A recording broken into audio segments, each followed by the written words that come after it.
آج کا ہنگری دراصل سینٹرل یورپ کا ایک پرانا ہسٹوریکل ملک ہے جو پہلے ایک طاقتور بادشاہت تھا اور آج یورپی یونین کا ممبر کنٹری ہے۔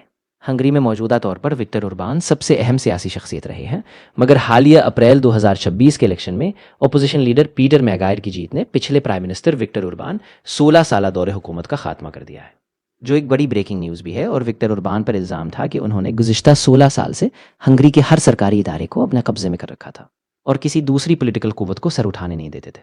وکٹر اوربان جو پہلی بار 1998 میں پرائم منسٹر بنے، 2002 میں پاور سے باہر ہوئے اور پھر 2010 سے مسلسل حکومت کر رہے تھے۔